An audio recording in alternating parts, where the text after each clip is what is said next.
Hello learners, and welcome to the first lecture in this NPTEL course on 20th century women's novels. In this first lecture, I will briefly introduce this topic by providing a theoretical and historical overview to the motivations and the context that enable me to design this course and which inspire this sort of an academic and pedagogical program.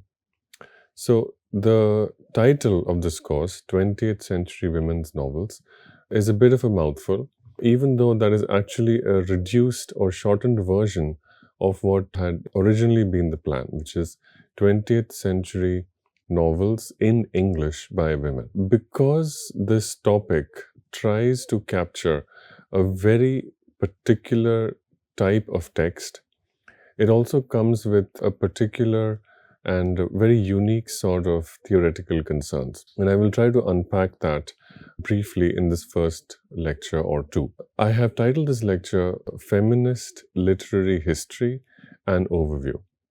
That is because I plan to describe some of the points of alignment and some of the points of disagreement and conflict between two intellectual traditions. The first is that of feminist literary criticism. The second is the history and study of the 20th century English novel, but not from a feminist perspective, but from a perspective that focuses more on literary history. So, between feminist literary criticism and literary history of English literature, and specifically the English novel, there are several points of alignment as well as several points of disagreement. Between these alignments and disagreements, a rich set of ideas emerges, and that is what helps us study and understand this intellectual topic. So, I will first provide a very brief overview of feminist literary criticism. A key work in that tradition is Kate Millett's book, Sexual Politics, published in the year 1970. In this book, Millett argues that women had long been depicted as objects of male desire rather than as subjects with agency. Texts from the tradition of the English novel reinforce or resist patriarchal ideology depending on how they represent gender roles, sexuality, and female autonomy. Roughly contemporaneous with Millett's book, Sexual Politics, in 1970, was an essay titled The Male Gaze by Laura Mulvey. Actually, the title of this essay is not The Male Gaze, but it has multiple titles depending on which version one is looking at, but it has become famous today as the essay on male gaze. And so it is safe to refer to this essay as The Male Gaze. And it was first published in a journal on film studies. Laura Mulvey was one of the earliest feminist film theorists and used the theories of psychoanalysis, specifically the scholarly writings of Sigmund Freud and Jacques Lacan, to produce a critique of the way popular cinema had been produced and consumed, and also to provide an alternative means of doing so. This essay, The Male Gaze, asked a very important question, which was how could female experiences be mediated through male perspectives? This body of criticism often drew a lot of its intellectual energy from literary texts. And this was also the time when novels like Virginia Woolf's Mrs. Dalloway and To the Lighthouse gained a lot of attention because of the way these novels challenged conventional portrayals by presenting women's interior lives through streams of consciousness rather than through external or omniscient narration. Writers like Angela Carter, whose book The Bloody Chamber became very famous, used revisionist myth-making to retell old stories from female-centered perspectives, resisting objectification. In addition to the critique of perspective and changing the way women's bodies and experiences had been represented, feminist literary criticism also had another experience, another theoretical project, which was the recovery of women writers and women's literary traditions. The idea was that histories of literature and culture, as well as histories of societies and nations, had mostly been written not only by individual male historians, but also by a perspective which assumed as normal the experience of masculine human individuals. As a result, experiences of women were often neglected or not given as much attention. And so it was also true of the histories of English literature. And the scholar who is credited with first writing about this and producing a theoretical alternative to this is Elaine Showalter, whose book A Literature of Their Own came out in the year 1977, and who argued in this book the importance of studying women's literary history as a separate and evolving tradition. The arguments in Showalter's book were that female authorship was often marginalized in the canon. Feminist criticism aimed to recover neglected or forgotten women writers.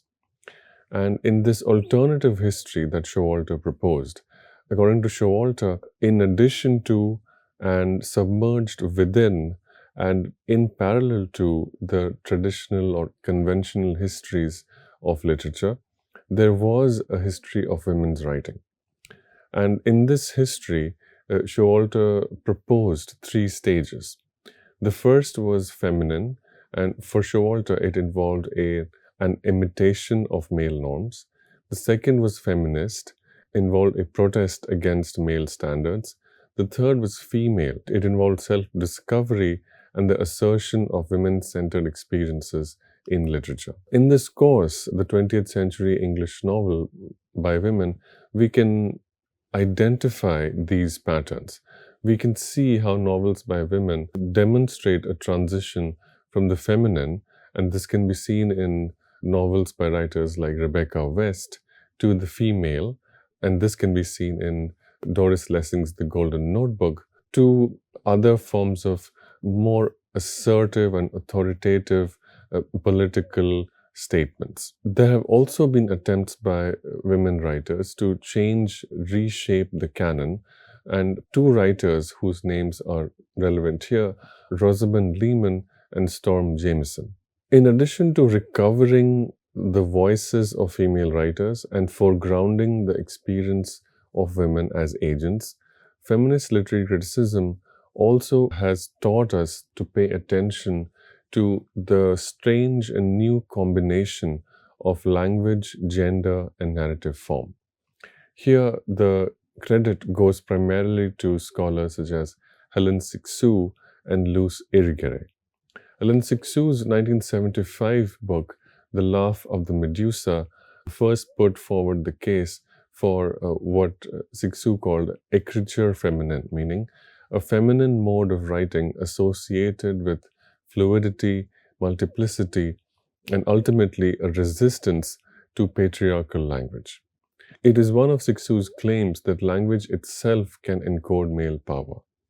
Feminist criticism explores whether women's writing disrupts dominant linguistic forms. One example that is frequently cited is Virginia Woolf's narrative techniques, and especially the use of stream of consciousness and non-linear temporality to challenge masculine modes of narrative order and closure. Other texts in this tradition include Jean Rhys, the novel White Sargasso Sea, and Anne Quinn. In addition to the definition of female forms of writing as uniquely identifiable, there have also been attempts in feminist literary criticism to think about intersectionality. Intersectionality emphasizes that gender cannot be studied in isolation from class, race, sexuality, and imperial power. This can be found in the criticism that was written and published in the years 1980s onward. And here, the scholars whom we have to credit for these kinds of writing and thinking are chiefly Gayatri Chakravarti Spivak and Chandra Talpade Mohanty. In the work of these writers, which can be called post-colonial feminism, we find a critique of how Western feminism sometimes universalized women's experiences. Examples of 20th century novels by women writers in which we can find this kind of a critique of Western feminism as being too universalized include White Sargasso Sea, which I've already named, as well as works by writers Butchi Emecheta and Kamala Markandeya. Rees's White Sargasso Sea critiques both patriarchy and empire. It gives voice to the silenced Creole woman from Jane Eyre. So what is happening in the work of these writers is that the question of identity is being exploded. While in mid-20th century, or the first waves or the first generations of feminist literary criticism tended to focus primarily on gender, in the 1980s onward, the work of these scholars who I've just named reminded everyone that it was impossible and in some ways intellectually irresponsible to focus solely on gender. In fact, the way to really understand gender was to examine the many ways in which gender was defined through other forms of racial, national, as well as political identity. And the body of writing to which we credit this intellectual revolution can be called today post-colonial feminism. Butchi Emecheta and Kamala Markandeya, who were writing in the British context, highlight intersections of colonialism, migration, and female agency in the late 20th century. Another very important set of concerns that feminist literary criticism has brought to the fore is that of the combination of the body, sexuality, and desire. Second wave feminism explored sexuality, reproduction, and the body as sites of patriarchal control, but also of potential liberation. A key work in this intellectual tradition is Adrienne Rich's book, Of Woman Born. Also important in this line, in this vein of thinking and writing, is the work of feminist psychoanalytic critics such as Julia Kristeva. And Kristeva explores how maternity, abjection, and the semiotic disrupt the patriarchal order. The work of novelists and creative writers Angela Carter and Jeanette Winterson are particularly pertinent to mention in this context because they explore some of these themes, the constellation of sexuality, desire, and the experience of female bodily affect in their novels. The novel that comes to mind is Oranges Are Not the Only Fruit, but also Sexing the Cherry, both by Jeanette Winterson. These novels foreground female sexuality, queer desires, and bodily autonomy. Angela Carter, in particular, adds the formal complexity of magic realism and Gothic parody to rewrite myths of female passivity. Another set of concerns, and I'm going through a list because I'm trying to give an overview, another set of concerns that has been very important in feminist literary criticism is a feminist reading of modernism and postmodernism. Traditionally, both of these important literary and cultural movements had been seen as if they were dominated or defined entirely by a handful of male writers, scholars, and poets. In the case of modernism, the names of T.S. Eliot, Ezra Pound, and to some extent James Joyce are often seen as interchangeable or coterminous with this cultural movement. Feminist critics have argued that it is important to read the work of these male writers alongside the work of female writers, scholars, and poets. And feminist critics have paid close attention to the alternative aesthetics that writers such as H.D., for instance, or Virginia Woolf or Gertrude Stein developed. And feminist literary critics have focused on questions of interiority, questions of relationships, and questions of domesticity and everyday life, and brought these concerns back into a discussion of the aesthetic revolution that was associated with modernism. A work that comes to mind in this context is Virginia Woolf's work of nonfiction, A Room of One's Own, which was among the earliest to link aesthetic innovation to the material conditions that could be made available to only a few women at that time, and the way in which Woolf argued that more and more women need the privilege and the luxury of money and freedom of time, space, and financial independence if they were to produce the kind of aesthetic innovations that scholars and readers had come to expect from writers such as T.S. Eliot. Now, continuing with the list of concerns that feminist literary criticism has brought to the fore, a very, very important set of concerns is those relating to reader response and the importance of women's reading, both communal as well as solitary or individual experiences of women reading. Feminist critics study not only women as authors, but also as readers. A key scholarly work, in fact, a work that has quite revolutionary implications for the 20th century, is the scholar Janice Radway's book, Reading the Romance. Radway makes a very revolutionary claim because for Radway, traditionally the romance has been studied in a very limited manner. For Radway, the romance has traditionally been dismissed by many feminist scholars because of the way gender roles are presented in a highly stereotyped manner. And anyone who has any idea, even without reading, say, a popular Mills and Boon or any other Boris Ripper style of fiction, one can easily predict what are these stereotypes. In these stereotypes, women are presented as weak and dependent, whereas men are presented as strong and independent. And frequently, the power dynamic between the man and the woman is such that one is made to believe that the woman needs the support of the man in order to find meaning, pleasure, or a sense of completion.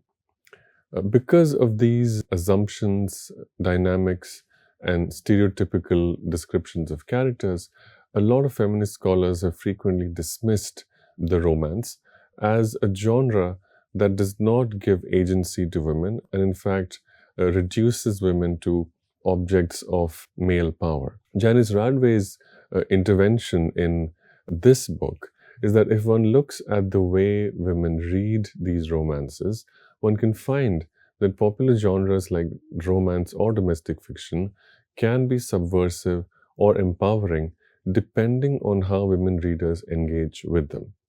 So, Radway's key point is to shift the emphasis from what the romance depicts or from the content or the theme of the romance to how that theme or how that depiction is received and how women readers engage with those depictions in a variety of critical manners. Women writers can engage with this kind of representation either by being critical of it or by appreciating it with an awareness of the stereotypical, unfair, or unequal nature of the power dynamic represented in them.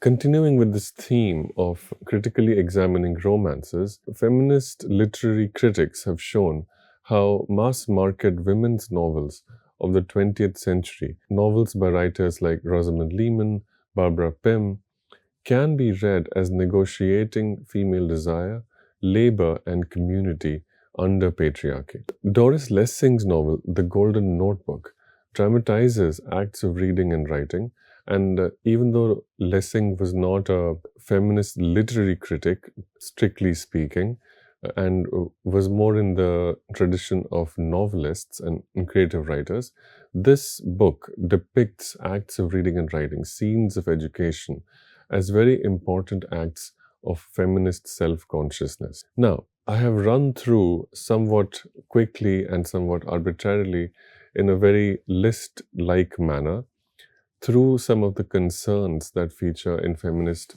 literary criticism. Now, I will discuss an important idea, and try to explain why this tradition might be in a sort of disagreement with one important emphasis in the history of thinking about the 20th century English novel. And that point of disagreement or potential point of disagreement can be summarized with the phrase identity politics. Now, feminist literary criticism is an intellectual tradition for which identity is of paramount importance. And it is this idea, identity, and its importance, which fades, relatively speaking, when one looks at other intellectual traditions, such as the literary history of thinking about the English novel. So let us understand this point of disagreement in greater detail. First, let us understand how and why identity could not but matter and matter greatly to feminist literary critics. Most feminist literary critics began with a sense of indignation and outrage, and quite rightly so, at the fact that women were often written about rather than writing as subjects with complex interiorities. This body of criticism therefore examined how novels shaped women's selfhood, autonomy, and voice. Later on, when intersectionality became important, feminist critics from the 80s and later insisted that identity involves not just gender, but also class, race, sexuality, and being in a post-colonial society. So, for examinations of the history of the 20th century English novel, identity remained important. And if one looks at the work of writers like Virginia Woolf, Jean Rhys, and Doris Lessing, we can easily see how these novels stage female protagonists' struggles for self-determination amid constraining social, sexual, and imperial structures. So we can summarize the concern with identity in the form of three questions. These three questions are central to the work of feminist literary critics, and they will remain central to this course as we examine a very powerful body of novels. These questions are: who is speaking? Whose voices are missing or marginalized? How do narrative forms shape subjectivity and self-representation? So, who is speaking? Is it a woman who is speaking about herself, representing herself in her own voice? Or is she spoken for? Or is there a male authority figure who is speaking on behalf of a woman character? This is an important question. Similarly, if one woman is allowed to speak, are there other women whose voices are necessarily or inadvertently marginalized or rejected or not given adequate importance, right? Finally, narrative forms.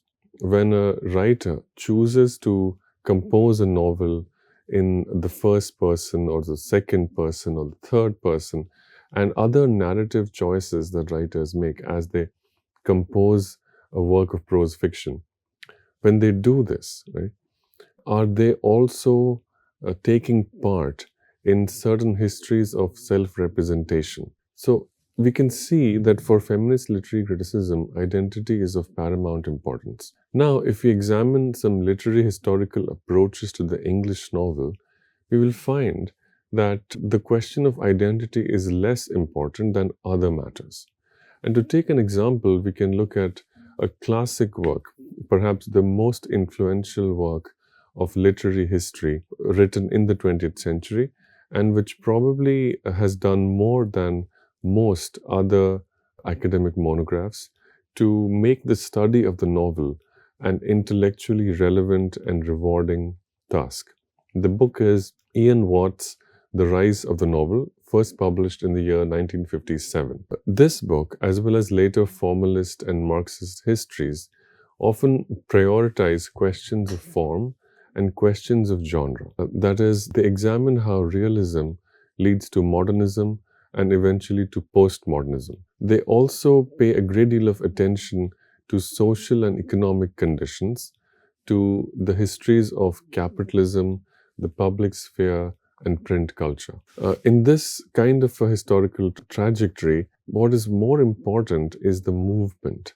What is more important is the transition from one style of writing to another. In this case, in the case of the English novel, this movement is concerned with the evolution of writing styles from writers such as Fielding through Jane Austen and Charles Dickens, followed by James Joyce, Virginia Woolf, and succeeded in turn by writers like Salman Rushdie and so on. In this tradition, the novel is a vehicle for representing modernity and historicizing subjectivity. These things are important, but the gendered or embodied experience of identity is often not treated as being of equal importance. That the examination of the gendered or embodied experience of identity is often left by scholars of the English novel to be studied by feminist literary critics. Now, let us think a little bit about this by going into Ian Watt's book, The Rise of the Novel,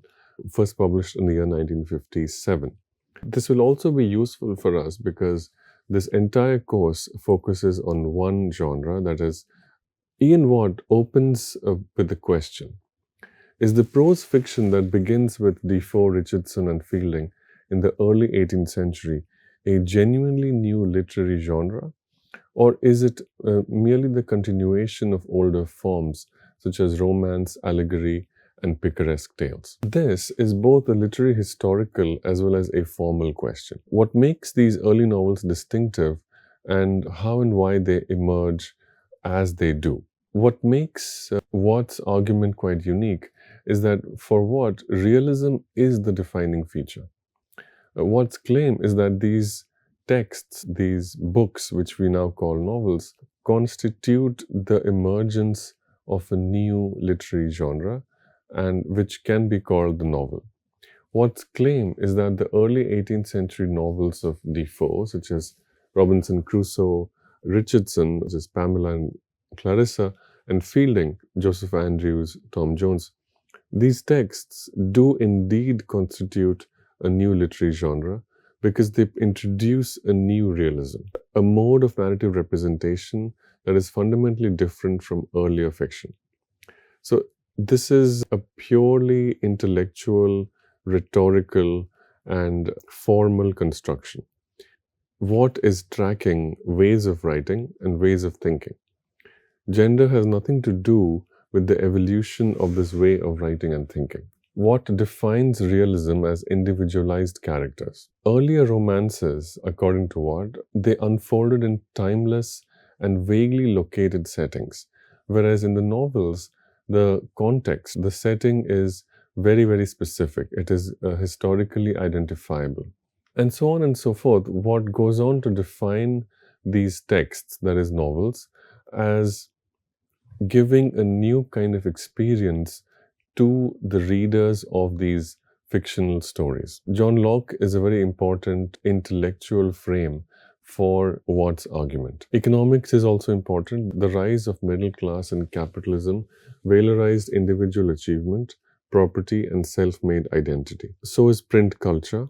Each of these things are details of the social and historical evolution of Europe and England in the 18th century. From using these evidences, Watt is able to claim that the early 18th century novel is a new literary genre because of its formal realism, its interest in individual consciousness, and its focus on everyday life rather than idealized romance or epic heroism. So this is a brief account of what Ian Watt argues in The Rise of the Novel.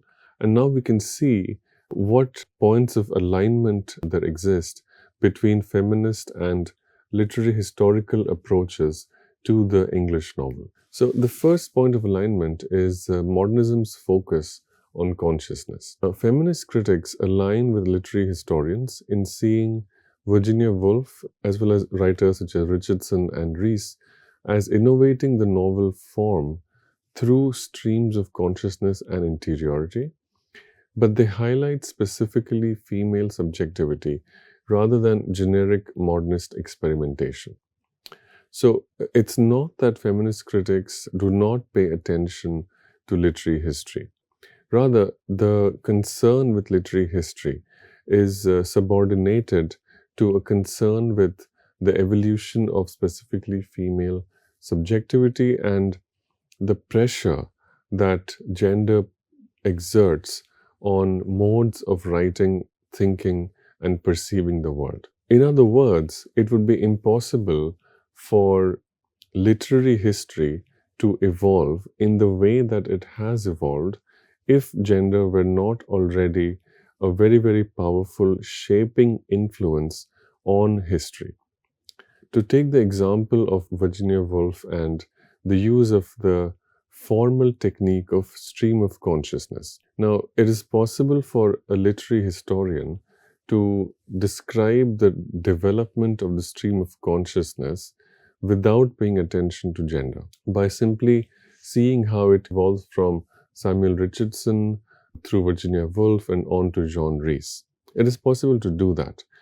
But while describing these modes of writing, it is necessary, it is by default, it is an automatic assumption that for Virginia Woolf and John Rees, writing about women and writing about the experiences that were unique to women necessitated the development and the creation of the formal technique of stream of consciousness. Examining the social history of the novel, both feminist as well as literary historians recognize that women's education, suffrage, their participation in the labor market, and the changing sexual norms shape the production and consumption of novels. Feminist and literary historians equally participate in debates about reshaping and re-evaluating the canon. Many literary historians agree that the canon must be revised to include neglected authors, and this question of which authors must be added to the canon often finds feminists aligning with literary historians. There are, however, stronger points of disagreement or tension between feminist and literary historians. Literary historians often treat form as primary, whereas for feminist criticism, form itself can be understood as gendered. That is, linear plots, closure, or omniscient narration may be said to encode patriarchal values, while fragmentation, multiplicity, and the complexity or the unresolved nature or the open-ended nature of narratives can be seen as emerging from a feminist perspective, or at least a feminine perspective that seeks to interpret, negotiate, and find a place for itself within a world that's coded by patriarchal values. Again, the example of a text which most powerfully illustrates this feminine or gendered definition of form is Mrs. Dalloway by Virginia Woolf. A quick note about this novel. This is a very, very powerful novel. In fact, it is impossible to understand the 20th century without studying this novel carefully. However, I have chosen not to include this novel in this course for multiple reasons. I have discussed this novel in other courses that I have taught, and this course is an opportunity to add new voices, to include writing by women who are quite far off from the metropolitan centers of publishing that London or New York may be. We will study some writers who are from these centers. We will also include newer and different voices. I will continue this discussion of the dialogue between feminist and literary history in the next lecture. Thank you.